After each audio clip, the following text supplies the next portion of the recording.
So hey guys, before I start my review, I actually want to show you the cover of Earth 2 issue number 2 to actually talk about a few things first. So yeah, looking at the front cover of this issue, we have the Flash here, who is actually Jay Garrett, which I will go into more detail as I talk about the storyline of this issue.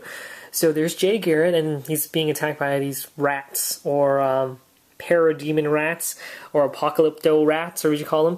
And so right here it says the Flash is born, and it also says right here, in a world without heroes, the Flash is born. So yeah, what does it mean by in a world without heroes? Well, in the last issue, I don't want to spoil it, but I'm going to have to.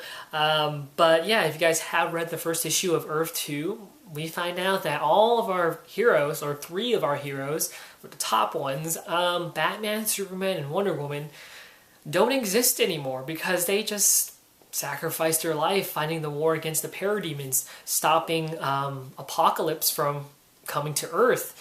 And that's kind of sad to actually see that. And we see Helena, the Robin of that universe, or this universe, actually escapes with Supergirl through a boom tube and appear into another universe.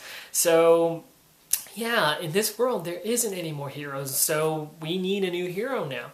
And that's where this issue picks up. We open up with actually Mr. Terrific entering a new Earth, okay? He comes back onto another planet Earth, but he notices this isn't his planet because he sees all these signs, and there's a statue of Wonder Woman in her honor or memory of her because she sacrificed her life, as goes for Superman and Batman.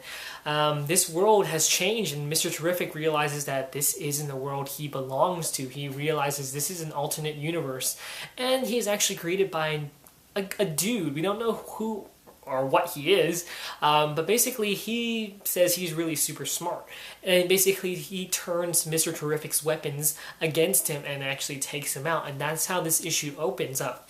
But where this issue actually picks up where the last issue left off was Jay Garrett of this universe, who's not an old man. He's actually a young, I guess you could say, male in his mid-20s.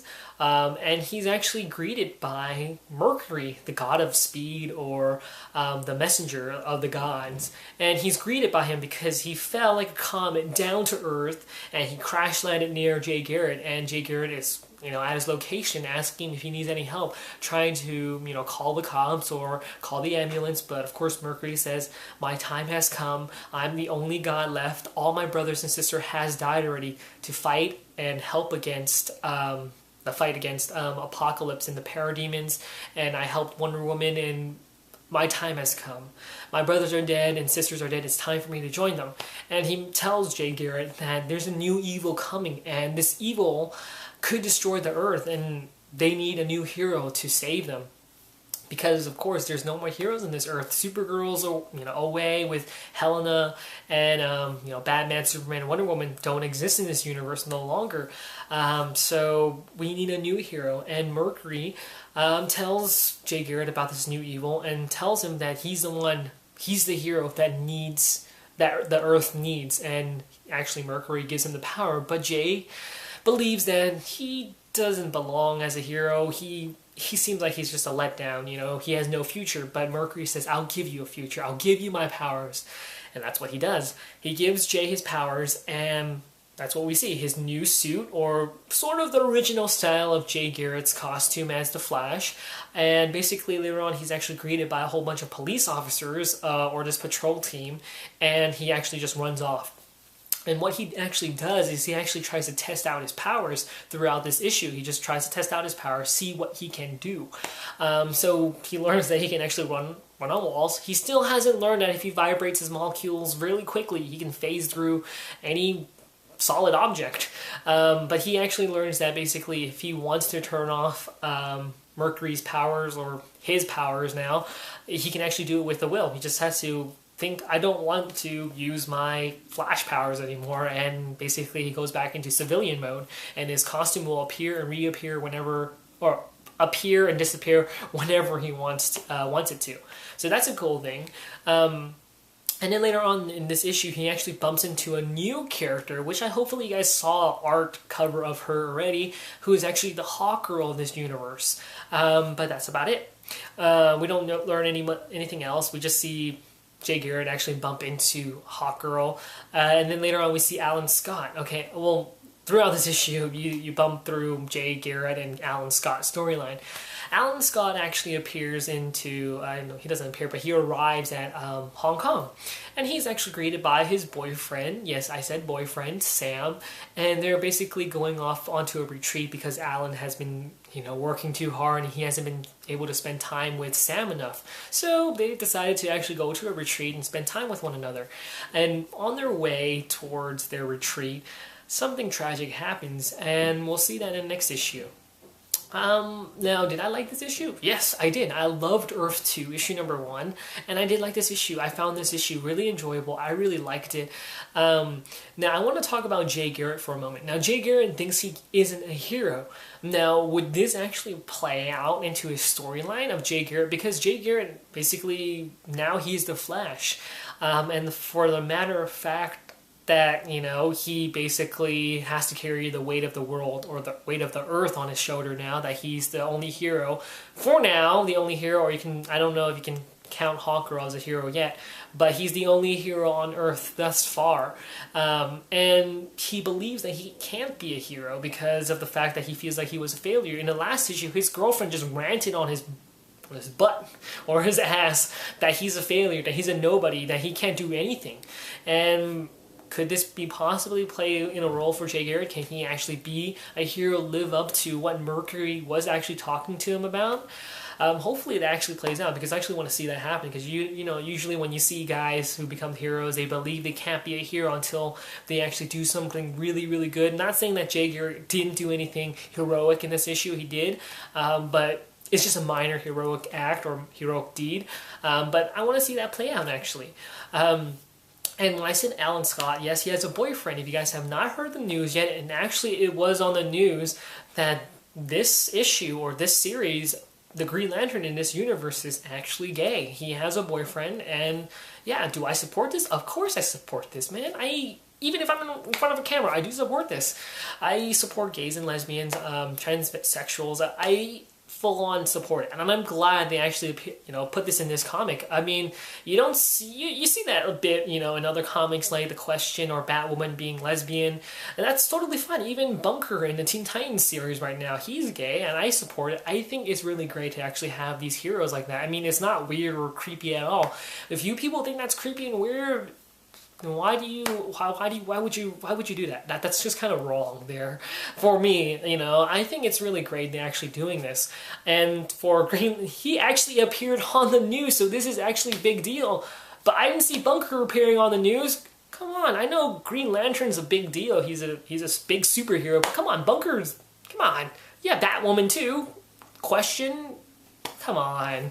But that's just a minor nitpick, but that's good that, we have someone here that's gay, and that's actually I like that and support it. And also, Hawkgirl, she will appear later on, so don't worry about it. They will have a separate storyline just for her.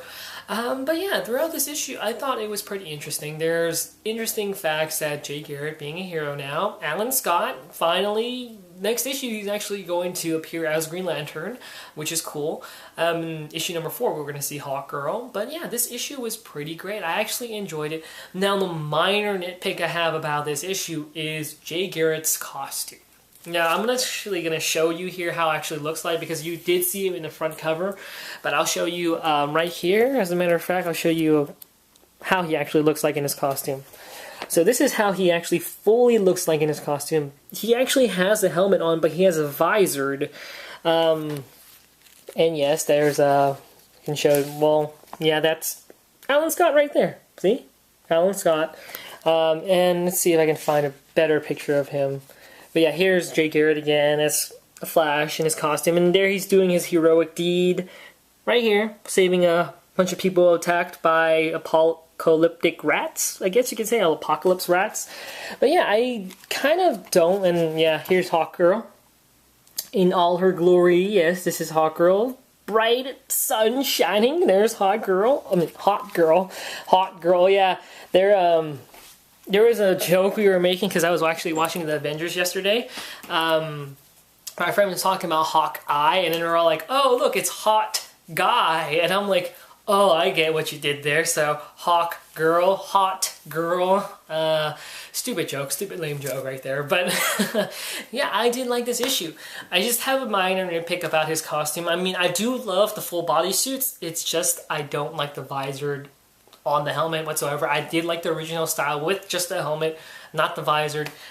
But you can say that, you know, in this alternate universe, there's different costumes. I mean, you know, all the costumes that are into, you know, different universes, they're all different styles, weird gimmicks and weird styles. So I guess you could say that's just this Earth 2 style of Jay Garritt's version of the Flash. He doesn't have to wear just a Mercury helmet. He just has the visor, and it's interesting, I have to say that. Yeah, there's a lot of likable things about this issue, and I'm seeing a lot of potential in this series. I actually am interested in continuing reading this series. This is really great. I suggest you guys keep picking it up just to see Alan Scott's storyline next. Like I said, something tragic does happen before Alan and his boyfriend actually reach their destination.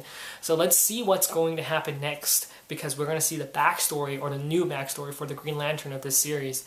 And I would like to learn more about Jay Garritt. Yes, I would like to learn more about him as well, and Hawkgirl, and that's interesting. Like I said, this maybe the first couple of these issues, we're going to be introduced to the new heroes of Earth 2. I am crossing my fingers here, hoping somehow Batman, Superman, and Wonder Woman are going to come back somehow. I don't know. If they don't come back, we're going to have to deal with the Flash here, and maybe this could be the Justice League of America, or Justice League Society series. Who knows? But yeah, so hopefully you guys like this review and enjoy it. If I were to rate this comic, I would give it a 4 out of 5. So yeah, hopefully you guys like and found this review helpful, and I'll see you guys later.